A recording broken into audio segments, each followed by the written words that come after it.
Welcome दोस्तों on my channel जिसका नाम वरद विनायक क्लासेस है। और इस चैनल पर आपको सभी को पता है कि टीजीटी पीजीटी जो भी बिहार बोर्ड है, बिहार के आपके टीजीटी पीजीटी जो भी एग्ज़ाम होने वाले हैं, DSSB के लिए जो नए एग्ज़ाम आए हैं आपने नोटिफिकेशन पढ़ लिया होगा, और आरपीएससी जो भी आपके पास है, जेईई मेंस, एनडीए, इन सब में जितने भी मैथ्स से रिगार्डिंग जो भी हायर मैथमेटिक्स की रिगार्डिंग आपके पास एग्ज़ाम होते हैं उन सब की रिगार्डिंग आपके पास यहाँ पर जो क्लास है वो ऑनगोइंग है, चल रही है। तो इसी की सीरीज़ में मैंने आपको पहले स्टैटिक्स टॉपिक स्टार्ट कराया था, और इस चैनल पर आपको सारे कंटेंट फ्री ऑफ कॉस्ट हैं। आपको सिर्फ चैनल को सब्सक्राइब करना है और चैनल को सपोर्ट करना है, बस इतना करना है। इसके बाद आपको जो टीजीटी पीजीटी की सारी क्लासेस हैं, बहुत बढ़िया बढ़िया क्वेश्चन जो आपके प्रीवियस एग्जाम में पूछे गए हैं हर टॉपिक से, वो आपको कराए जाएंगे, ठीक है। और इस चैनल पर फ्री ऑफ कॉस्ट आप अपने क्वेश्चंस को हमारी कमेंट बॉक्स में डाल दीजिए, आपको उनका आंसर भी प्रॉपर मिलेगा। और मेरे टेलीग्राम चैनल से जुड़ जाइए, लिंक जो है आपके डिस्क्रिप्शन में मिलेगा, तो वहां पर जाकर के टेलीग्राम चैनल से जुड़िए। और आपको हर सैटरडे हर संडे आपके पास 2 पेपर आपको मिलेंगे, प्रैक्टिस पेपर एक टॉपिक से, और आप उनको प्रैक्टिस करिए। उसके बाद आपको उसका सॉल्यूशन भी उसी टेलीग्राम चैनल पर आपको मिल जाएगा। और जैसे कि इस चैनल पर आपको पता है कि टीजीटी पीजीटी से रिलेटेड जितने भी एग्जाम हैं उन सब का मैथमेटिक्स का सॉल्यूशन यहाँ पर चल रहा है टॉपिक वाइज। जैसे कि मैंने अभी आपको जो फर्स्ट वीडियो थी, जो पहला पार्ट था, उसके अंदर स्टैटिस्टिक्स स्टार्ट करी थी। उसके अंदर मैंने स्टैटिस्टिक्स के जो बेसिक कंसेप्ट है, जो इंपॉर्टेंट पॉइंट्स हैं जिन पर अधिकतर बार क्वेश्चन एग्जाम में पूछे जाते हैं, उनको बताया था। तो उसके सीरीज में आज मैं आपको वो क्वेश्चन लेकर आया हूं जो उन टॉपिक्स पे रिलेटेड आपसे एग्जाम में पूछे गए हैं अलग अलग जगह पर। जैसे राजस्थान में कुछ और पूछा गया है, यूपी में कहीं और पूछा गया है, टॉपिक वही है, आपका फॉर्मूलाज वही है जो आपको मैंने प्रीवियस वीडियोस में कराए थे। अब उससे उसको कैसे अप्लाई करोगे, उससे कैसे आप क्वेश्चन को इजीली सॉल्व कर सकते हो, वो मैं आपको यहाँ पर प्रैक्टिस कराऊंगा। उसी सीरीज में आपके पास 3 क्वेश्चन आपके स्क्रीन पर ये हैं। सबसे पहला आपके पास है विच one of the following is true, यानी कि आपके पास 4 ऑप्शन है, इनमें से कौन सा ऑप्शन आपके पास ट्रू होगा। जैसे पहला है mean is equal to 3 median minus 2 mode. Second option है median is equal to 3 mode minus 2 mean. और थर्ड आपके पास है mode is equal to 2 median minus 3 mean. और फोर्थ ऑप्शन आपके पास है mode is equal to 3 median minus 2 mean. तो ये आपके पास पहला आपके पास है, ये भी आपके एक राजस्थान के बोर्ड में पूछा गया क्वेश्चन है।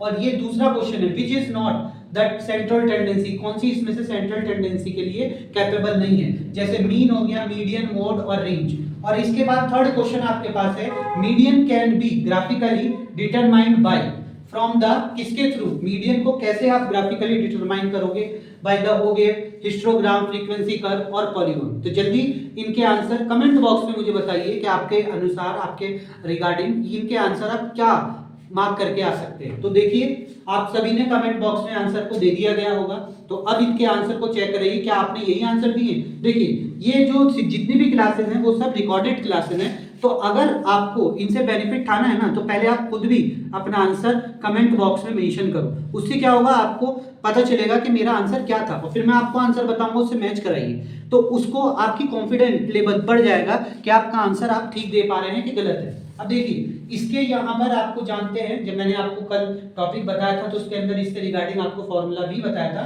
तो यहाँ पर क्या है कि median is equal to 3 mode, वो mean is equal to 3 median minus 2 mode नहीं होता, तो ये तो गलत है आपका। अब इसके बाद मीडियन जो होता है वो 3 मोड माइनस 2 मीन, ये भी नहीं होगा। इसके बाद में mode is equal to 2 median minus 3 mean, ये भी नहीं होगा। मोड जो होता है वो ये होता है mode is equal to 3 median minus 2 mean, that is your right answer. D इसका राइट आंसर है। इसके लिए डायरेक्ट फॉर्मूला पूछा गया, अब आप खुद सोच सकते हैं डायरेक्ट फॉर्मूला, तो आपका ये इसका आंसर हो जाएगा। इसके बाद नेक्स्ट क्वेश्चन है which is not the central tendency. कल भी मैंने आपको बताया था कि जब भी आप कभी इस चैप्टर को स्टार्ट करें तो इसके बेसिक टॉपिक को जरूर पढ़ें कि सेंट्रल टेंडेंसी कौन कौन सी होती है और डिस्पर्शन कौन कौन से होते हैं। तो इसमें सेंट्रल टेंडेंसी पूछी गई है कि कौन सी नहीं है। अधिकतर बार ये आप क्वेश्चन कहां पे गलत करते हैं कि नहीं को नहीं पढ़ते, नॉट पूछा गया है कि सेंट्रल टेंडेंसी नहीं है नॉट के लिए, तो इसमें सेंट्रल टेंडेंसी कौन सी नहीं है, रेंज नहीं है। देखिए मीन भी सेंट्रल टेंडेंसी होती है, मीडियन भी सेंट्रल टेंडेंसी होती है और मोड भी सेंट्रल टेंडेंसी होती है,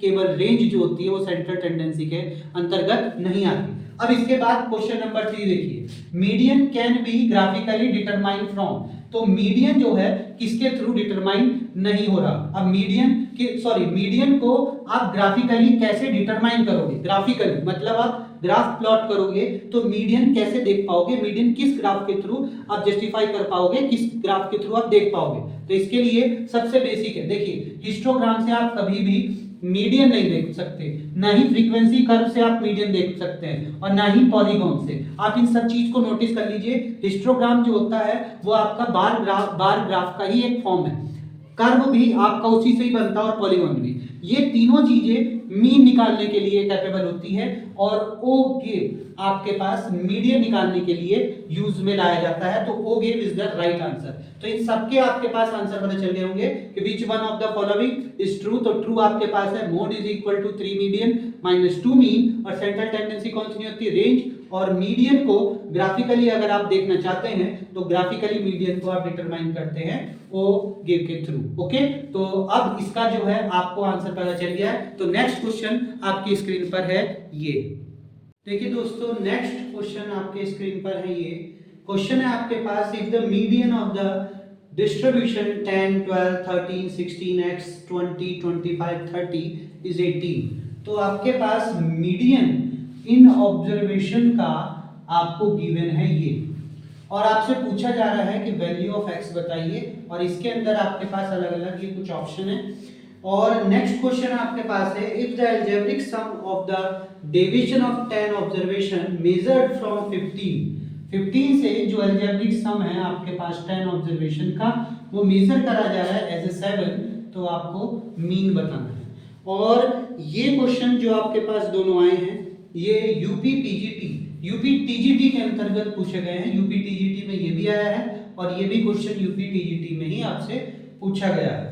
तो देखिए इसका आंसर और इसका आंसर आप जल्दी से कमेंट बॉक्स में मेंशन करिए, बताइए इनके अकॉर्डिंग, आपके अकॉर्डिंग इनका आंसर क्या हो सकता है। और सब फॉर्मूला बेस्ड है, कोई ऐसा डायरेक्ट वो क्वेश्चन नहीं है जो आपको ना पता हो। फॉर्मूले अगर आपने प्रीवियस वीडियो से आपने पढ़े हैं तो आप जरूर इनके आंसर इजीली कर बता पाएंगे।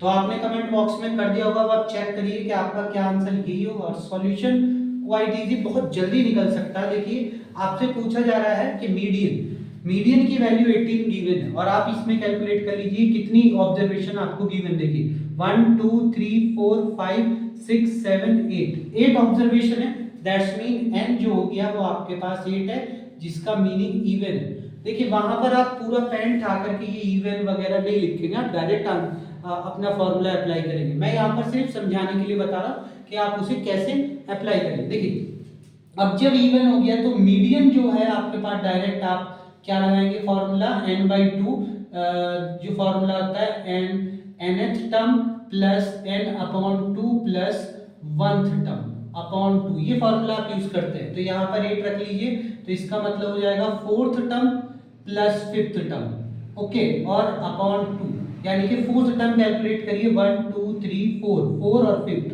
तो 4th टर्म ये रहा, 5th टर्म ये रहा, तो 16 plus x upon 2 is equal to आपको 18 दे रखा, आप इधर लेके जाइए तो x की वैल्यू आपके पास 18 2 जा 36 माइनस 16 दैट्स मीन 20, आपके पास आंसर 20 आ जाएगा। और यहाँ पर तो मैंने आपको इतना राइट करके दिया भी है, कैलकुलेशन करा भी है, आप वहां पर ऐसा नहीं करेंगे, आप सीधा देखिए 1 2 3 4 5 6 7 8 है, 8 का मतलब हो गया 4th प्लस 5th इन दोनों का सम, और इसको 2 से divisible is equal to 18, direct आप ये लिखेंगे, इसको उधर लेके जाएं और अपनी कैलकुलेशन डायरेक्ट कर देंगे, आपके पास x की वैल्यू 20 आ जाएगी। डायरेक्ट लिख सकते हैं, इतनी बड़ी कैलकुलेशन करने की भी वहां पर आपको जरूरत नहीं है। और ये टीजीटी का क्वेश्चन है। अब देखिए इसके बाद इसका सॉल्यूशन भी देखिए कि इसको आप कैसे सॉल्व करेंगे। देखिए इसने कहा algebraic sum of the deviation of 10 observation, आपके पास कोई सी भी 10 ऑब्जर्वेशन है, उन सब में आपके पास 15 अगर मैं सब्ट्रैक्ट करा दूं, मेजर्ड बाय 15 बोल रहा है, तो 15 अगर मैं सब में से सब्ट्रैक्ट करा दूं तो वैल्यू जो है उनका सम करेंगे। अगर हर एक ऑब्जर्वेशन में से 15 अगर मैं सब्ट्रैक्ट कराऊंगा और उनका सम करूंगा तो वो आपके पास 7 होगा। और आपसे पूछा जा रहा है कि सिंपल 10 ऑब्जर्वेशन का मीन बताइए कि या इनका सिंपल 10 ऑब्जर्वेशन का मीन क्या होगा। देखिए क्वेश्चन अगर आप थोड़ा ध्यान से देखें तो बहुत जल्दी हो सकता है, पर चूंकि आपको समझाना पड़ेगा थोड़ा टाइम लगेगा, पर बहुत इजी क्वेश्चन। देखिए आप खुद भी इनकी ऑब्जर्वेशन को मान लीजिए कि हमारे पास 10 ऑब्जर्वेशन है, तो पहली ऑब्जर्वेशन को मैंने x1 मान लिया, इसमें से 15 सब्ट्रैक्ट कराया, प्लस दूसरी ऑब्जर्वेशन मैंने x2 मान ली, इसमें से 15 सब्ट्रैक्ट कराया। इस अकॉर्डिंग मेरे पास 10 ऑब्जर्वेशन है, तो x10 माइनस 15 और इन सब का सम मेरे को कितना दे रखा है, 7 दे रखा है, तो यहाँ पर 7 रख दिया। अब देखिए 15 को मैं कितने टाइम तक सब्ट्रैक्ट करा रहा हूँ, 10 टाइम तक, तो 15 को 10 से मल्टीप्लाई कर दो तो टोटल वैल्यू आपके पास यहाँ पर कितनी देगी, x1 plus x2 plus dash up to x10 की वैल्यू हो जाएगी 7 प्लस 150। क्यों? क्योंकि ये वैल्यू सारी की सारी आपके पास 15 जो है आप 10 बार सब्ट्रैक्ट करा रहे हैं, तो इसीलिए ये वैल्यू आपके पास 150 हो जाएगी और माइनस उधर जाकर के आपका प्लस हो जाएगा। तो इसका मतलब जो टोटल सम है सारे ऑब्जर्वेशन का वो आपको मिल गया, कितना है 157, ये आपके पास सम आ गया है। अब 10 ऑब्जर्वेशन है, मीन निकालने के लिए आपके पास फॉर्मूला क्या होता है, मीन इज इक्वल टू आपके पास होता है 157 sum of observation upon total number of observation, 10 से डिवाइड दे दीजिए, आपके पास इसका आंसर आ जाएगा। तो जस्ट कैलकुलेट करते ही आपके पास आंसर आ जाएगा 15.7। तो ज्यादा ऑब्जर्वेशन ज्यादा कैलकुलेशन करने की भी जरूरत नहीं है, अगर आप थोड़ा सा माइंड लगाएं तो यहाँ पर ये खुद कह रहा है कि 10 ऑब्जर्वेशन है, 15 हर किसी से सब्ट्रैक्ट कराना है और उसका सम जो है 7 आ जाएगा। तो आप खुद ही सोचिए कि 15 हर किसी से सब्ट्रैक्ट होगा तो 10 बार है तो 150 तो इधर हो जाएगा, ये इधर जाएगा, तो डायरेक्ट आपके पास सम कितना हो गया 157 और 157 10 ऑब्जर्वेशन है।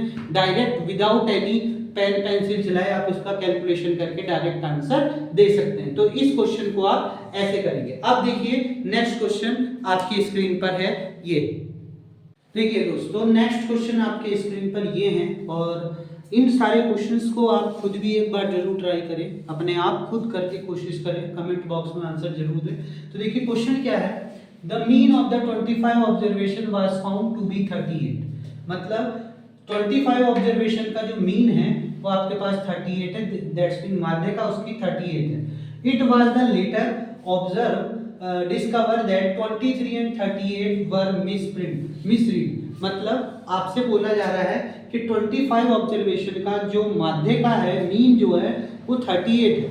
अब वो कैसे आई, उसमें एक ऑब्जर्वेशन 23 और दूसरी ऑब्जर्वेशन 38 थी, उनको सबको ऐड करके 25 ऑब्जर्वेशन को और उनकी जब मीन निकाला तो 38 हुआ। वो कह रहा है कि अगर ये दोनों ऑब्जर्वेशन हमने बाई मिस्टेक गलत कर ली हैं, उसकी जगह पर हमारे पास होनी चाहिए थी 25 और 36, तो जो अब नया मीन आएगा वो बताओ कौन सा होगा। तो नया मीन आपके पास ये है, इनके 4 ऑप्शन आपको दे रखे हैं, ये भी यूपी पीजीटी में पूछा गया क्वेश्चन है। आप देखिए इसके बाद जो क्वेश्चन नंबर 7 है, median of the set of 9 distinct observation is 20.5, यानी कि 9 डिस्टिंक्ट ऑब्जर्वेशन का जो मीडियन है वो आपके पास 20.5 है। और ये कह रहा है if each of the largest 4 observation, मतलब जो लार्जेस्ट 4 ऑब्जर्वेशन है अगर उसे हम 2 इंक्रीज कर दें, उन सारी ऑब्जर्वेशन को अगर 2 इंक्रीज कर दें जो सबसे बड़ी हैं, तो नया जो मीडियन होगा वो क्या होगा। और ये क्वेश्चन आपके पास इसी साल 2023 में जो दिसंबर में एग्जाम हुआ है EMRS का, उसके अंदर पूछा गया क्वेश्चन है, जिसका आपके पास आंसर है remain same that of the original set. Second आपके पास है is increase by 2, is decrease by 2 and is 2 time the original median. तो इसमें से आप अपना ऑप्शन बताइए जल्दी से, पहले कमेंट बॉक्स में ऑप्शन बताइए, तब मैं आपको इसका सॉल्यूशन बताऊंगा। आई थिंक आपने कमेंट बॉक्स में कर दिया होगा। देखिए अगर आपको बाय चांस ये रिकॉर्डिंग क्लासेस हैं तो इसको आपको क्वेश्चन कोई आपका नहीं समझ में आया तो आप कमेंट बॉक्स में मेंशन करिए, आपको उस क्वेश्चन की स्पेशल वीडियो इसी चैनल पर दोबारा से मिल जाएगी, बट आप मेंशन जरूर करिए। ठीक है, तो देखिए क्वेश्चन आपके पास, जिस आपने ऑब्जर्वेशन निकाल लिया होगा, कौन सा आंसर होगा आपने कमेंट बॉक्स में कर दिया होगा, ये सोच करके मैं आपको इसका आंसर बता रहा हूं। अब देखिए आपका आंसर क्या होगा। तो देखिए अगर मैं इसका सॉल्यूशन करूं तो जस्ट इन सेकंड निकाल सकता हूं। कैसे?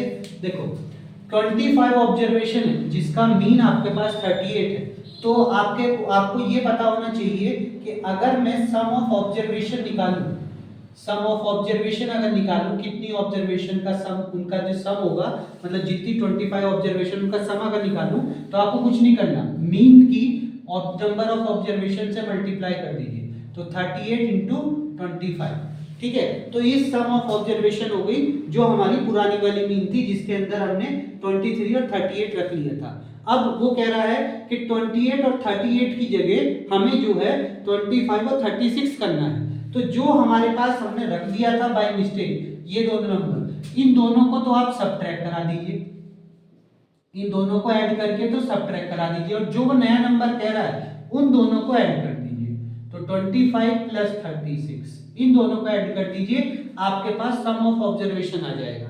अब टोटल ऑब्जर्वेशन आप पर कितनी है?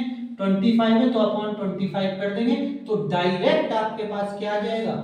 मीन आ जाएगा। आपको कुछ भी बड़ी कैलकुलेशन करने की जरूरत नहीं है। एक बार मैं फिर से समझा देता हूं, डायरेक्ट आंसर, जितना मीन आपको पुराना दे रखा है उसकी नंबर ऑफ ऑब्जर्वेशन से मल्टीप्लाई करिए, नंबर ऑफ ऑब्जर्वेशन से मल्टीप्लाई करिए, और जो वो कह रहा है कि भाई 23 और 38 हमने लिया था पुराना, उसको आप माइनस करा दीजिए, और जो नया वो डालने के लिए कह रहा है कि नए जो दो नंबर है वो आप उसकी जगह, इन दोनों नंबर की जगह डाल दीजिए, उनको आप प्लस कर दीजिए, बस इतना करना है। फिर जितने भी ऑब्जर्वेशन है उससे डिवाइड दे दीजिए, आपके पास डायरेक्ट मीन आ जाएगा, कोई भी कैलकुलेशन ज्यादा बड़ी करने की जरूरत नहीं। तो अब देखिए इसको भी डायरेक्ट आंसर आप कैसे निकालेंगे, इसकी भी ट्रिक है। क्या? आप इन दोनों को ऐड करिए। अब इन दोनों को भी अगर ऐड नहीं करना चाहते तो इस नंबर को इससे कंपेयर कराइए, कितना आया बताइए? 2 आया, ठीक है। तो ये प्लस का 2 है क्योंकि 23 को बढ़ा करके 2 तक लाया गया है, और 38 को घटाया गया 36 तक, तो इसमें से 2 माइनस करा गया, तो 2 में से 2 गया तो वैल्यू कितनी आ गई? 0। यानी कि अगर मैं इसे प्लस और इसे ऐड कर, इसे प्लस और इसे माइनस करता हूं तो वैल्यू पर कोई भी इफेक्ट नहीं पड़ने का, ये वैल्यू डायरेक्ट 0 हो जाएगी। इसका मतलब डायरेक्ट आपके पास जो आंसर आएगा वो आपके पास ये आएगा 38 इंटू 25 अपॉन 25, और 25 से 25 कट, तो 38 आपके पास आंसर आ जाएगा। यानी कि डायरेक्ट आप आंसर निकाल सकते हैं। अगर कैलकुलेशन नहीं करनी ना, मत करिए, डायरेक्ट आंसर आपको मिल जाएगा। वो कैसे? इन दोनों नंबर्स को अलग अलग कंपेयर करा लीजिए। जैसे 23 को 25 तो 2, 38 को 36, ये बढ़ा था ये घटा था, 38 घटा है 2 और 25 बढ़ा है 2, तो यानी कि 2 में से 2 को सब्ट्रैक्ट करा है 0, तो इसका कोई भी, इसके मीन पर कोई भी इफेक्ट नहीं पड़ेगा, डायरेक्ट आंसर आएगा। और अगर पड़ता भी है तो आपके पास इन दोनों को ऐड करा करके इसमें से इन दोनों को ऐड करा दीजिए, इन दोनों को ऐड करा दीजिए, इसमें से इसे सब्ट्रैक्ट करा करके इसमें माइनस प्लस कर दीजिएगा, आपका आंसर आ जाएगा 25 से डिवाइड कर। आप ऐसे भी कर सकते हैं, तो डायरेक्ट आंसर आप निकाल सकते हैं, ठीक है। इसके बाद देखिए ये वाला क्वेश्चन, ये तो इसी साल ही एमआरएस में आया हुआ है, ठीक है। तो इसके अंदर क्या है कि जब भी मीडियन आपको वो कह रहा है 9, तो 9 मीडियन के अंदर आपके पास जब भी आप ध्यान दें तो मीडियन को आप एक असेंडिंग ऑर्डर में लिखते हैं, आप नंबर को असेंडिंग ऑर्डर में लिखते हैं। Just like for an example मैं आपको बता रहा हूँ, देखिए यहीं पे बता रहा हूँ फॉर एन एग्जांपल, तो कैसे वो आप लिखते हैं। देखिए आपको यहाँ पर क्या करना है कि सपोज करो मैं एक ऑब्जर्वेशन ले रहा हूँ आपको समझाने के लिए, वहां पर आप इतना करके भी नहीं आएंगे, आपको एकदम आंसर मिल जाएगा। देखिए 9 ऑब्जर्वेशन, आप 9 ऑब्जर्वेशन कौन सी भी ले लीजिए जो बड़ी हो, ठीक है। तो देखिए 1 2 3 4 5 6 7 8 और 9, हमने 9 ऑब्जर्वेशन ले ली। अब इसने कहा कि लार्जेस्ट ऑब्जर्वेशन 4 लीजिए, तो लार्जेस्ट 4 ऑब्जर्वेशन ये रही, ठीक है। इनमें आप 2 इंक्रीज करा दीजिए, सब में 2 इंक्रीज कराओगे तो ये 8 हो जाएगा, ये 9 हो जाएगा, ये 10 हो जाएगा और ये 11 हो जाएगा, ये 5 ही रहेगा, ये 4 ही रहेगा, ये 3 रहेगा, ये 2 रहेगा और ये 1 ही रहेगा। तो नई ऑब्जर्वेशन आपके पास ये बन गई। अब आपसे कह रहा है कि इनका जो है मीडियन देखिए, तो बेटे आपको भाई दोस्तों एक चीज ध्यान रखना कि जब भी अगर ऑड नंबर ऑफ ऑब्जर्वेशन आप पे हो तो मीडियन जो होता है हर बार मिडिल वाली वैल्यू आती है।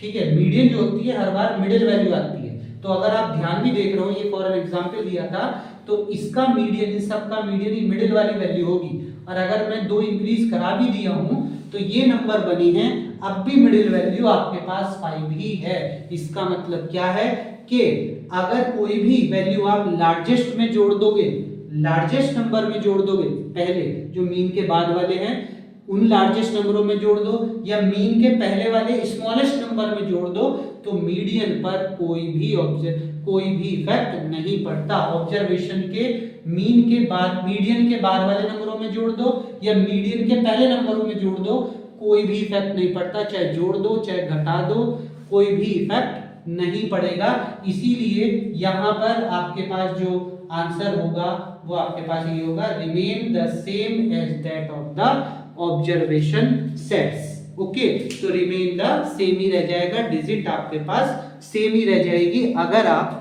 प्लस करा रहे हैं ऑब्जर्वेशन में, इंक्रीज कराने पर, डिक्रीज कराने पर ये चीज नहीं होगी। ओके, तो बाय दिस वे आप इसे सॉल्व कर सकते हैं। तो इसका आंसर आपके पास आ जाएगा B, A, remain the same as that of the original set. Now the next question आपकी सीट पर ही है। देखिए नेक्स्ट क्वेश्चन दोस्तों आपके स्क्रीन पर है ये कि if the standard deviation of the variable X is sigma, तो then the standard deviation of the variable ax plus b upon c is, इसमें से क्या ऑप्शन होगा? आप देखिए ये यूपी पीजीटी के अंतर्गत आया हुआ क्वेश्चन है और यूपी पीजीटी में पूछा गया क्वेश्चन है। ये आपके पास राजस्थान टीजीटी में पूछा गया क्वेश्चन है कि coefficient of the variance and standard deviation of A 60 and 21, यानी कि कोएफिशिएंट ऑफ वेरिएंस आपके पास 60 है और स्टैंडर्ड डेविएशन आपके पास 21 है, तो अरिथमेटिक मीन बताइए। ये आपके पास 4 ऑप्शन है, तो दोनों क्वेश्चन को अपने आप एक बार जरूर करके देखिए। और दोस्तों मैं आपसे सिर्फ इतना कहना चाहता हूँ कि जितने भी क्वेश्चन आप ये कर रहे हैं इनको अपने आप जरूर कोशिश करिएगा, एक बार आप खुद भी प्रैक्टिस करिए, प्रैक्टिस से ही आपकी फ्लो बन पाएगा। मैं हर टाइप के क्वेश्चन करा रहा हूँ जिसमें अलग अलग टाइप के, हर एक टाइप की क्वेरी का एक क्वेश्चन 2 क्वेश्चन में जरूर करा रहा हूँ। सारे प्रीवियस ईयर्स के हैं, जो भी अलग अलग पीजीटी टीजीटी अलग अलग स्टेट के टीजीटी पीजीटीज में एग्जाम्स में पूछे गए क्वेश्चन। तो देखिए आपने ये सारे क्वेश्चन कर लिए होंगे, आपने इनका आंसर भी मैं जानता हूँ कि आपने कमेंट बॉक्स में डाल दिया होगा। तो देखिए क्या आपके आंसर यही है, आप एक बार मैच जरूर कराइएगा। देखिए इसका सॉल्यूशन आप थोड़ा सा डिफिकल्ट सॉल्यूशन है, लंबा नहीं है बट थोड़ा सा डिफिकल्ट ट्रिकी सॉल्यूशन इसका है। तो देखिए कैसे करेंगे हम, स्टैंडर्ड डेविएशन आपको निकालना है। तो यहाँ पर स्टैंडर्ड डेविएशन आपको दे रखा है कि सिग्मा, अगर मैं सिग्मा को देखूं तो सिग्मा का जो स्टैंडर्ड डेविएशन सिंपल के लिए होगा तो वो क्या होगा कि summation xi minus X bar whole square upon n, ये होता है ना स्टैंडर्ड डेविएशन का। अगर नॉर्मल वैल्यू दे रखी हो तो ये आपके पास फॉर्मूला है स्टैंडर्ड डेविएशन का। अब आपसे वो इसका स्टैंडर्ड डेविएशन पूछ रहा है तो इसका भी इसी के अकॉर्डिंग निकालिए। तो देखिए एच डी इसके लिए क्या हो जाएगा, H D is equal to, अगर आप इसके अंदर वैल्यू रखेंगे तो यहाँ पर हो जाएगी, पहले हम, अच्छा इसके लिए पहले हम मीन निकालते हैं, पहले ये मीन निकालते हैं कि इसके लिए हमारा मीन क्या आएगा। तो देखिए हम इसका अगर मीन निकालेंगे, जिसको हम y डैश मान लेते हैं थोड़ी देर के लिए, तो मीन हमारे पास क्या हो जाएगा, समेशन, पहले सिर्फ इसका मीन निकालेंगे, c को हम नहीं छोड़ देते, c को अभी छोड़ सकते हैं, तो c को अभी हम छोड़ देते हैं, केवल इसका मीन निकालेंगे तो हमारे पास हो जाएगा ax प्लस b। तो यही हो जाएगा, मीन का मतलब होता है total sum of this upon number, मतलब sum of the observation upon total number. तो ये आपके पास हो जाएगा। अब इसके बाद अगर मैं इसका मीन निकालूंगा तो देखिए क्या हो जाएगा, a summation x plus b के साथ भी समेशन जाएगा तो समेशन b अपॉन n। और इसके बाद आप इसको सॉल्व करोगे तो देखिए जब भी हम x का समेशन लेंगे तो इसको n को इसके साथ अलग और इसके साथ अलग कर देते हैं, तो समेशन देखिए कैसे हो जाएगा अलग अलग, तो a summation x upon n और प्लस b को अगर हम n टाइम तक ऐड करते चले जाएंगे, क्योंकि n हमने नंबर ऑफ ऑब्जर्वेशन ले रखे हैं, n टाइम तक b को ऐड करना है, तो हमारे पास nb आ जाएगा और अपॉन n है ही, ये इससे कट जाएगा, तो a x बार, ये पूरी वैल्यू x बार हो गई और प्लस b, यानी कि अगर मैं इसका इस ऊपर वाले टर्म का मीन निकालता हूं तो मेरा मीन जो है वो इतना आ जाएगा। ठीक है, तो इस मीन की हेल्प से अब आप स्टैंडर्ड डेविएशन इसका निकाल लेंगे। तो देखिए मैं सॉल्यूशन यहाँ पे कर रहा हूँ, तो देखिए सॉल्यूशन कैसे हो जाएगा। अगर मुझे इसका मीन निकालना जो नए वाले का है, तो न्यू मीन जो आएगा, न्यू स्टैंडर्ड डेविएशन जो आएगा, न्यू स्टैंडर्ड डेविएशन जो आपके पास आ जाएगा वो क्या आ जाएगा, समीशन एक्स आई हमारे पास ये है, तो ax plus B minus X bar हमने ये निकाल रखा है, तो a X bar minus B upon n, और उस सब पर इन सब का स्क्वायर और इस सब पर क्या हो जाता है, रूट लग जाता है। इस टाइप से हम निकाल सकते हैं। तो देखिए अगर देखेंगे तो ये वैल्यू इससे कैंसिल आउट, a और a दोनों जगह आ रहा है, तो ये बाहर आ जाएगा स्क्वायर से, तो यानी कि a summation X I minus X bar ही बचेगा, ये पूरा एक्स आई आप मान लीजिए, तो एक्स आई एक्स बार और अपॉन एन, ठीक है, यही बचेगा। तो इसका मतलब आपके पास ये टर्म्स फिर से यही आ गया है, तो इसकी वैल्यू क्या हो जाएगी, ए समेशन ए सिग्मा, इसकी जगह पर आप क्या रख सकते हैं, ए सिग्मा, इसका मतलब अपॉन सी और है, तो आपकी वैल्यू इन शॉर्ट में ये जो ऑप्शन है इसमें आपका सी आएगा आई थिंक, तो ए सिग्मा अपॉन सी, तो इसका राइट ऑप्शन आपके पास ये हो जाएगा। और वैल्यू हर बार क्या आएगी, पॉजिटिव ही आएगी, निगेटिव नहीं आएगी। एक बार ध्यान से समझ लीजिएगा कि स्टैंडर्ड डेविएशन अगर x का ये दे रखा है, तो स्टैंडर्ड डेविएशन x का जो फॉर्मूला होता है वो ये, और हमें जो है सिर्फ इतने की वैल्यू निकालो। पहले आप इसको मान लीजिए ax प्लस बी की, अगर हम समेशन निकालेंगे तो हमारे पास ये समेशन आ जाएगा, और उसके बाद हम स्टैंडर्ड डेविएशन का डायरेक्ट फॉर्मूला लगा सकते हैं। क्या होता है, एक्स आई हमारे पास ये पूरा है, और एक्स बार हमने ये निकाल लिया है, मीन हमने ये निकाल लिया है। जब हम इसको सॉल्व करेंगे तो हमारे पास इस फॉर्म में आंसर बन जाएगा, और ये वाली वैल्यू आपके पास सिग्मा की होती है, तो सिग्मा हो गया, और अपॉन सी हमारे पास चल ही रहा था, तो ये वैल्यू हो जाएगी। और चूंकि हम रूट से बाहर निकाल रहे हैं, तो इसको आप मॉड में जरूर लिखेंगे, तो आपके पास ये इसका आंसर हो जाएगा। तो बाय दिस वे आप इसको सॉल्व कर सकते हैं। ओके, अब इसके बाद नाइन्थ क्वेश्चन और देखिए, नाइन्थ क्वेश्चन को आप कैसे सॉल्व करेंगे। तो नाइन्थ क्वेश्चन के लिए आपको क्या करना होगा, आपके पास एक फॉर्मूला होता है नाइन्थ क्वेश्चन के लिए। आपको मैंने जब स्टार्ट कराया था तब बताया था कि कोफिशिएंट और स्टैंडर्ड डेविएशन और मीन में एक रिलेशन होता है। क्या रिलेशन होता है कि CB coefficient is equal to क्या होता है, standard deviation upon mean into 100। अब आप इसके अंदर वैल्यू रख दीजिए, डायरेक्ट आंसर आ जाएगा, इसमें ज्यादा लंबा कैलकुलेशन करने की जरूरत नहीं है। तो देखिए 21 इज इक्वल टू ST, आपके पास कितनी दे रखी है, सॉरी कोफिशिएंट आपके पास 60 है, तो 60 is equal to 21 upon mean into 100। अब मीन निकाल लीजिएगा, तो mean is equal to 21 upon 60 into 100 आ जाएगा। 0 से 0 कट करेंगे, 3 से कैंसिल, 2 टाइम 2 से ये, तो यानी कि 35 आपका इसमें राइट आंसर आ जाएगा। ये तो आप बिना कैलकुलेशन के भी थोड़ा सा दिमाग कैलकुलेशन अपने मन में करके आराम से निकाल सकते हैं। देखिए हर एक एग्जाम में चाहे कोई सा भी हो, कुछ क्वेश्चन थोड़े से लंबे होते हैं जिनको आपको थोड़ी सी कैलकुलेशन करनी पड़ती है, पर कुछ क्वेश्चन को आप देख करके अपने मन में खुद भी कैलकुलेशन करके निकाल सकते हैं। देखिए जैसे ये क्वेश्चन था, इसके अंदर आपको थोड़ा सा अलग से कंसेप्ट लगा करके मीन निकालना पड़ा, फिर उसके बाद उसकी वैल्यू रखनी पड़ी, तब जा करके आपका ये आंसर आया था। ठीक है, तो इसका मतलब क्या है कि कुछ क्वेश्चन के लिए आपको लंबा करना पड़ेगा, पर कुछ क्वेश्चन आप डायरेक्ट फॉर्मूले पर आएंगे, आप डायरेक्ट आंसर रखिए और अपने आंसर को फॉर्म कर लीजिए। तो नेक्स्ट क्वेश्चन आपकी स्क्रीन पर है ये, नेक्स्ट क्वेश्चन आपकी स्क्रीन पर ये है, देखिए standard deviation of the binomial distribution is equal to NPQ have their usual mean. Mean आपके पास क्या है कि जब भी देखिए स्टैटिस्टिक्स में कई बार, अधिकतर बार आपके पास स्टैंडर्ड डेविएशन से बहुत क्वेश्चन पूछे जाते हैं, और स्टैंडर्ड डेविएशन अलग अलग फॉर्म में लगाया जा सकता है, जैसे बाइनोमियल डिस्ट्रीब्यूशन में लगाया जा सकता है। अब बाइनोमियल डिस्ट्रीब्यूशन के लिए आपको अपनी प्रोबेबिलिटी पढ़नी पड़ेगी। प्रोबेबिलिटी के अंदर बाइनोमियल डिस्ट्रीब्यूशन होता है। प्रोबेबिलिटी के अंदर बाइनोमियल डिस्ट्रीब्यूशन में क्या बोला जाता है कि आप जो है P को सक्सेस इवेंट मान लीजिए और Q को फेलियर्स मान लीजिए और नंबर ऑफ ऑब्जर्वेशन निकाल करके अपने वेरिएंस को निकाल सकते हैं। तो यहाँ पर P और Q वही सक्सेसिव इवेंट और फेलियर इवेंट के बारे में बता रहा है और n नंबर ऑफ इवेंट है। फिर इसी के ऊपर एक और क्वेश्चन आपके पास है ये, जिसमें है mean of the binomial distribution is 3 and variance is 3/2। तो आपसे पूछा जा रहा है कि इसका नंबर ऑफ ट्रायल यानी कि n की वैल्यू बताइए, n क्या होगी।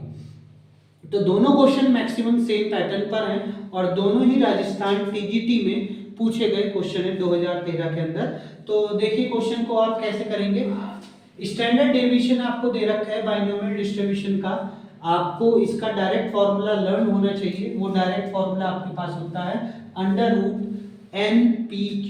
ये होता है standard deviation of binomial distribution. जब भी आप बाइनोमियल डिस्ट्रीब्यूशन का स्टैंडर्ड डेविएशन फॉर्म करेंगे तो आपके पास ये आएगा। अगर आपको मीन निकालना है, mean of the standard deviation, ठीक है, mean of the standard deviation अगर आपको निकालना है तो इसके लिए आप NP का फॉर्म यूज करेंगे। और अगर आपको वेरिएंस निकालना है, अगर आपसे पूछा जा रहा है variance of standard deviation in the binomial distribution, तो आप यूज करेंगे NPQ। ठीक है, ये तीन फॉर्मूले होते हैं, स्टैंडर्ड डेविएशन का √NPQ, मीन का NP और वेरिएंस का NPQ।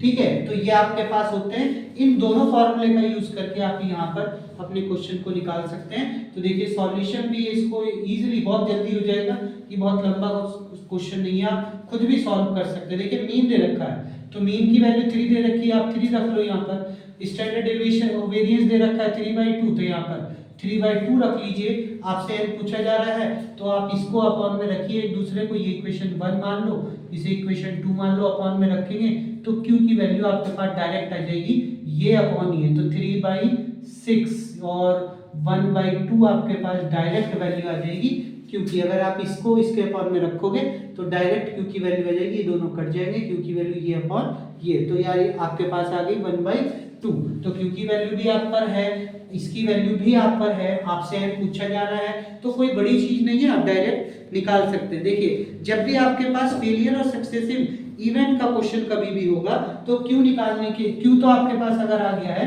तो P निकालने के लिए आप सिंपल एक क्वेश्चन फॉर्म करें।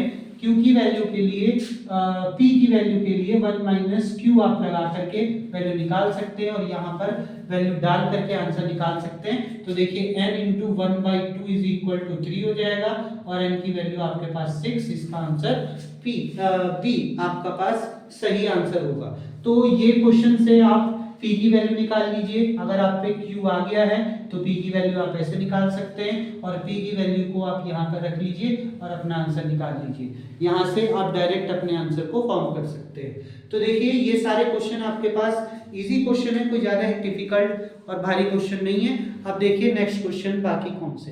देखिए नेक्स्ट क्वेश्चन आपके स्क्रीन पर है ये कि if the mean deviation of the number 1 + AD 1 + 2D plus dash 1 + 100D from their mean is 255, यानी कि इस बार आपको मीन डेविएशन गिवन है जिसकी वैल्यू 255 है और आपसे D की वैल्यू को पूछा जा रहा है कि D की वैल्यू आपके पास क्या होगी। चार ऑप्शन आपके पास है, देखिए क्वेश्चन सॉल्व करके देखिए।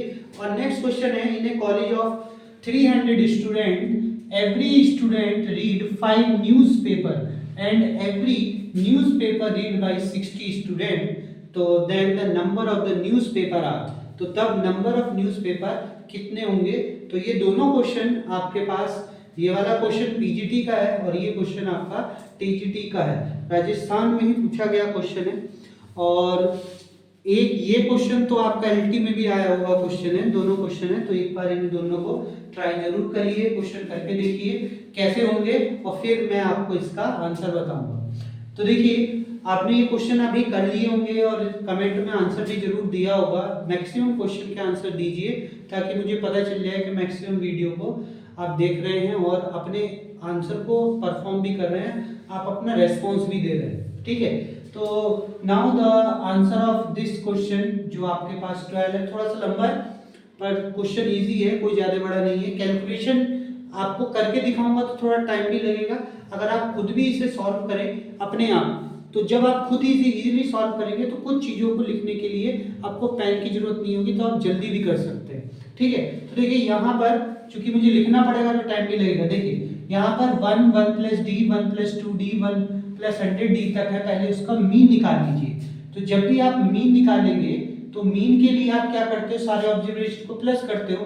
तो देखिए टोटल ऑब्जर्वेशन है कितनी है, 1 2 3, तो 3 अब यहाँ तक हो गई, टोटल ये आपके पास 100 तक जा रही है। तो जब 2 आया तो 3 ऑब्जर्वेशन हो गई, तो 100 तक जाते जाते ये 1 कितने टाइम ऐड हो जाएंगे, 101 टाइम। ठीक है, 1 को अगर आप ऐड करोगे तो 101 टाइम ऐड होगा। और जब आप इसको 100 प्लस इसको करोगे तो ये आपके पास d कॉमन लेने के बाद इस टाइप से सीरीज बन जाएगी, 1 plus 2 plus dash dash up to 100 upon यहाँ पर टोटल आपके पास कितने हैं, 101 नंबर है। आप कैलकुलेट करके देख लीजिए, 101 नंबर है। अब आप इसको सॉल्व कर सकते हैं और इसको सॉल्व कर सकते हैं। इसके देखिए इसको सॉल्व करेंगे तो 101, यहाँ पर आप डायरेक्ट समीशन n का फॉर्मूला लगा सकते हैं। तो उसका फॉर्मूला क्या होता है आपको याद होगा, जब आप ऐसे करके सीरीज हो जिसमें 1 2 3 अप टू n तक चलती चली जाए, तो उसके लिए एक फॉर्मूला आपके पास होता है, आपको याद होना चाहिए समीशन n का, जिसका फॉर्मूला क्या होता है, n into n plus 1 by 2। तो यहाँ पर टोटल आपके पास ये कितने थे, 100 थे। तो यहाँ पर ये 100 हो गया और 100 n की जगह पर हो गया और n प्लस 1 यानी कि 101 अपॉन 2 और सबके अपॉन में है 101 सबके अपॉन में है। तो यहाँ पर 101 आ गया आपका। ठीक है, अब जैसे ही 101 आया तो इसे कैलकुलेट करोगे तो आपके पास ये वैल्यूज डायरेक्ट आपके पास 1 प्लस 50d हो जाएगी। देखिए मुझे इसे लिख करके समझाने में इतना टाइम लगा है, अगर आप इसे डायरेक्ट भी देखेंगे ना तो आप खुद भी निकाल सकते हैं कि मीन इसका 1 प्लस 50d आ जाएगा, क्योंकि देखिए 101 तो कट जाएगा और इसको 100 को 2 से डिवाइड होगे तो 50 हो जाएगा, तो 1 प्लस 50d इसका मीन आएगा। अब मेरे को मीन डेविएशन निकालना है यानी कि एमडी निकालना है। तो एमडी का जो आपके पास फॉर्मूला होता है, अगर आप ध्यान हो तो आपको क्या होता है बताइए, फॉर्मूला होता है summation x minus X bar upon n। ये फॉर्मूला आपके पास होता है, तो आप इस फॉर्मूले का यूज कर लीजिए और अपनी वैल्यू को निकाल लीजिए। तो देखिए जब भी आप इसकी वैल्यू को यहाँ पे रखोगे, पहले 1 के लिए रखोगे तो यहाँ पे 1 रखोगे, पहले 1 के साथ इसे सब्ट्रैक्ट कराओगे तो डायरेक्ट क्या आता चल जाएगा, एक बार 50d आ जाएगा, फिर इसको इसमें सब्ट्रैक्ट कराओगे तो 49d आ जाएगा। ऐसे ही एक टर्म बीच में 50 आएगा तो वहां पे 0 हो जाएगी, फिर से वैल्यू बढ़ेगी और फिर यहाँ पर जब 100 में से 50 को सब्ट्रैक्ट कराओगे तो लास्ट में भी 50d ही आएगा और अपॉन आपके पास क्या आ जाएगा, n। और n की वैल्यू आप सब जानते हैं कितनी होती है, 101। और इन सब की वैल्यू आपको किसके इक्वल दे रखी है, 255 के इक्वल दे रखी है। तो जब 255 के इक्वल दे रखी है तो आप इसकी वैल्यू को इजीली निकाल सकते हैं। यहाँ पर एमडी में आपके पास ये नहीं होगा, डायरेक्ट होता है, इसमें बार नहीं लगा तो वो सिर्फ स्टैंडर्ड डेविएशन में होता है। तो इसकी वैल्यू इक्वल टू आपके पास कहाँ हो जाएगी, अगर आप वहां से देखें तो देखिए 50 2 बार आया है, 49 भी कहीं ना कहीं 2 बार आया होगा, ऐसे ही 28 भी, तो 2d आप इसमें से कॉमन ले लीजिए।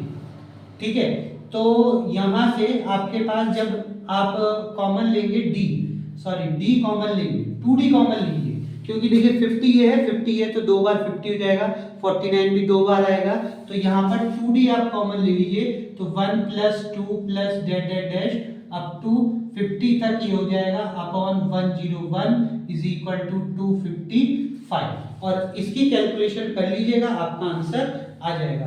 तो देखिए कैलकुलेशन करेंगे तो ये वैल्यू इधर चली जाएगी और इसका अगर आप सॉल्व करोगे तो डायरेक्ट वही फॉर्मूला लगेगा, ये 50 तक जा रहा है तो d इज इक्वल टू आपके पास हो जाएगा 50 into 51 upon 2 is equal to 255 into 101 और ये 2 ऊपर जाएगा, ये इसके अपॉन में चला जाएगा, तो d की वैल्यू आप कैलकुलेट करके अपने आप निकाल सकते हैं।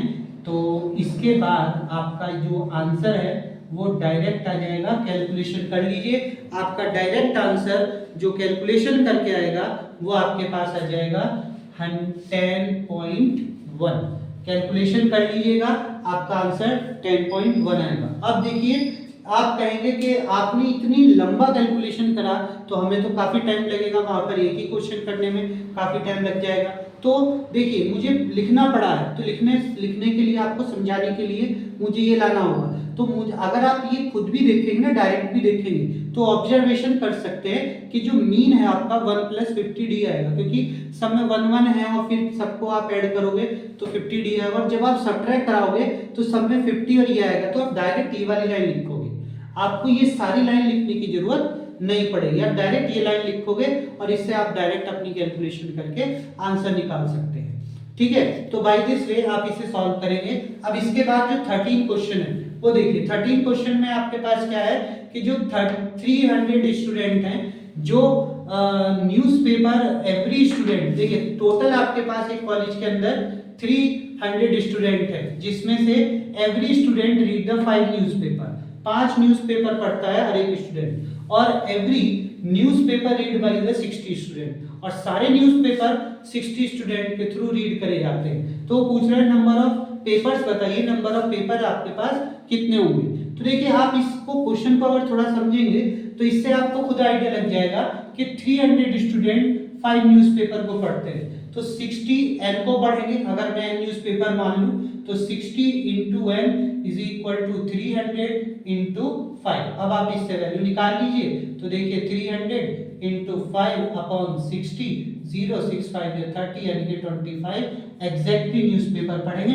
डायरेक्ट भी आंसर निकाल सकते हैं, लंबी कैलकुलेशन करने की जरूरत नहीं है, ये लिखने तक की जरूरत नहीं होगी अगर आप खुद भी कैलकुलेशन करना चाहते हैं। तो देखिए, आज के लिए इस वीडियो में सिर्फ इतना ही। आपको ये वीडियो कैसी लगी कमेंट करके जरूर बताइए, और मैक्सिमम क्वेश्चंस के आंसर जरूर दीजिए कमेंट बॉक्स में। साथ में अगर कोई क्वेश्चन आपको नहीं समझ में आ रहा है तो एक बार वीडियो को दोबारा से देखिए, आपको वो क्वेश्चन समझ में आ जाएगा। थोड़े स्लो मोशन में देखिएगा, क्वेश्चन समझ में आ जाएगा। और अगर नहीं आ रहा फिर भी, तो आप मुझे कमेंट करिए, आपको वो क्वेश्चन का मैं अलग से एक वीडियो प्रोवाइड करा दूंगा। और स्टैटिस्टिक्स के जितने भी मैक्सिमम क्वेश्चन है हर एक टाइप के, मैंने सभी कोशिश करी है। एक वीडियो और है जिसके अंदर आपके पास में स्टैटिस्टिक्स के जो बाकी बचे हुए क्वेश्चन है वो कराऊंगा, और फिर उसके बाद स्टैटिस्टिक्स के कोई क्वेश्चन मैं नहीं कराऊंगा। स्टैटिस्टिक्स की 3 वीडियो में मैंने आपको मैक्सिमम हर टाइप के क्वेश्चंस प्रोवाइड कराने की कोशिश करी है। तो ये 3 वीडियो काफ़ी हैं स्टैटिस्टिक्स के लिए। फिर उसके बाद हम नेक्स्ट टॉपिक स्टार्ट करेंगे अपना, जो आप मुझे कमेंट करके बताइए कि आपको कौन सा टॉपिक नया देखना है, कौन सा चाहते हैं आप कि नया टॉपिक वो स्टार्ट करा जाए। ठीक है, और अदरवाइज मैं अपने आप से आपको एक नया टॉपिक स्टार्ट करूंगा, वो आप तभी देखेंगे जब मेरी 4थी वीडियो आएगी। चैनल को सब्सक्राइब जरूर करिएगा, साथ में अपने दोस्तों को इस चैनल के बारे में बताइए, हमें सपोर्ट करिए, ताकि मैं अच्छे से अच्छे कंटेंट को आपको दे सकूं, क्योंकि फ्री ऑफ कॉस्ट है। आप खुद भी जो जानते हैं, हमें सिर्फ आपके तरफ से आपका सहयोग चाहिए और कुछ नहीं। ठीक है, आप अपना सहयोग करिए, इस चैनल को ग्रोथ कराइए, अच्छे सब्सक्राइब करिए। अगर आपको अच्छा लगता है चैनल, कंटेंट पसंद आ रहे हैं तो लाइक जरूर करिएगा। लाइक से हमें मोटिवेशन मिलता है आपको अच्छे कंटेंट डिलीवर करने का। और साथ में अगर आपको नए क्वेश्चंस और प्रैक्टिस क्वेश्चन चाहिए तो मेरे इसी वीडियो के डिस्क्रिप्शन में टेलीग्राम का लिंक है, उस टेलीग्राम के लिंक को जरूर ज्वाइन करिए। आपको वहाँ पर डिफरेंट टाइप के क्वेश्चन इसी टॉपिक के मिलते रहेंगे। ठीक है, और thank you for watching this video. अगर कोई भी क्वेरी है तो प्लीज़ कमेंट बॉक्स में ज़रूर अपनी क्वेरी को बताइएगा, मैं उसे सॉल्व जरूर करूँगा। Thank you for watching this video.